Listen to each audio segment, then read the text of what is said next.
सोलापूर महानगरपालिकेत महापौरपद मराठा आरक्षण असूनही ओबीसी समाजाला महापौरपद दिल्यामुळे मराठा समाजावर झालेल्या राजकीय अन्यायाच्या विरोधात मूक आंदोलन रविवारी छत्रपती शिवाजी महाराज चौकात पार पडले। आंदोलनात उपस्थित नागरिकांनी तोंडाला काळ्या पट्ट्या बांधून शांततेने परंतु ठामपणे आपली नाराजी व्यक्त केली। राम जाधव यांनी म्हटले की लोकसभा व विधानसभा निवडणुकांमध्ये मराठा समाजाने भाजपला पाठिंबा दिला, पण यंदा महापौरपद मराठा समाजास न देणे हा अन्याय आहे। 3 दशकांनंतर सर्वसाधारण जागेसाठी मराठा समाजाचा महापौर न निवडणे हा अपवाद असल्याचे त्यांनी सांगितले। मराठा क्रांती मोर्चाने पालकमंत्री आणि महापौर कोंडाल यांना प्रश्न उपस्थित करत समाजाला राजकीय न्याय मिळवून देण्याची मागणी केली। राम जाधव यांनी चेतावणी दिली की जर मराठा समाजाच्या हक्काचा विचार केला नाही तर या आंदोलनाचा परिणाम संपूर्ण महाराष्ट्रात दिसेल। समाजाच्या हक्कासाठी सुरू असलेल्या या आंदोलनाचे शहरभर आणि राज्यभर लक्ष वेधले आहे। सोलापूर महापौर निवडीवरून भाजपच्या लोकांनी मराठा समाजावर राजकीय तिथं अन्याय केलेला आहे। त्या विरोधात गेल्या 15 दिवसापासून आम्ही सोलापूरमध्ये मुख्यमंत्री देवेंद्र फडणवीस यांना रक्ताने पत्र तिथं लिहिलेलं आहे। त्या विरोधात आम्ही मुंडन आंदोलन केलेलं आहे आणि आज आम्ही मुख्यमंत्री देवेंद्र फडणवीस, प्रदेशाध्यक्ष रवींद्र चव्हाण, जिल्ह्याचे पालकमंत्री जयकुमार गोरेजी आणि सोलापूर शहरातील स्थानिक भाजप विरोधी लोकांच्या विरोधात आज आम्ही मूक आंदोलन केलेलं आहे।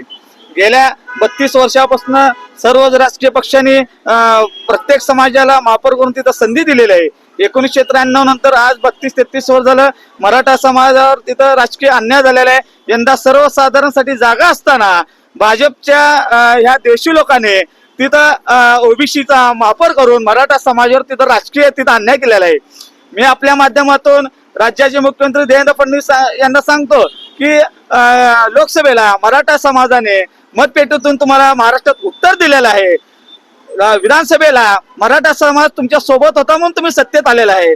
ज्या सोलापूर शहरामध्ये महापौर निवडीनंतर जिल्हा परिषद आणि पंचायत समितीची तिथं निवडणूक होती, स्थानिक जिल्ह्याचे जिल्हा प्रमुख असतील, पालकमंत्री असतील, यांनी 55+ तिथं जिल्हा परिषदला तिथं त्यांनी स्वप्न पाहिले होते, पण महापौर निवडीचा फटका सुद्धा त्यांना ग्रामीण भागात तिथं बसलेला आहे।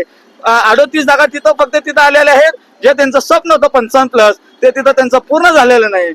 जिल्ह्याचे पालकमंत्री असतील, मुख्यमंत्री असतील, प्रदेशाध्यक्ष असतील, त्यांनी मराठा समाजाला राजकीय जे अन्याय झालेल्या सोलापूर शहरात तिथं योग्य न्याय द्यावा, अन्यथा येणाऱ्या काळात सोलापूरसह महाराष्ट्रात प्रत्येक जिल्ह्यात, प्रत्येक तालुक्यात, शहरात तुम्हाला हे आंदोलनाचा वणवा तिथं दिसेल।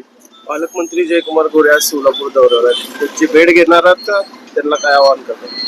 आता गेल्या 15 दिवसापासून जर सर्व सोलापूर शहर जिल्ह्यासहित सर्वांना माहिती आहे की सोलापूरमध्ये आम्ही तिथं सातत्याने आंदोलन करत आहे। जिल्ह्याच्या पालकमंत्र्याला जर मराठा समाजाबाबतीत प्रेम असतील तर त्यांनी या बाबतीत योग्य निर्णय घेतील। जर आता जे महापौर तुम्ही निवडलेले आहेत, आमची मागणी आहे एक तर विनायक कोंडाल यांनी राजीनामा द्यावा, तिथं मराठा समाजाचा महापौर करावा, किंवा जे जिल्हा परिषदला जे अध्यक्ष आहे तिथं कुणबी मराठा म्हणून 2.5 वर्ष बसवा आणि उर्वरित 2.5 वर्ष महापौर हे मराठा समाजाला पण तिथं द्यावा। जर जिल्ह्याच्या पालकमंत्र्यांनी जर मराठा समाजावर हित सुद्धा अन्याय केला तर आम्हा मराठा समाजामध्ये एक मेसेज आहे, जिल्ह्याचे पालकमंत्री हे फक्त ओबीसीचा विचार करतात, हे मराठा द्वेषी आहेत। आणि यानंतर सुद्धा आम्ही नवीन आंदोलन आम्ही तिथं चालू करणार आहे।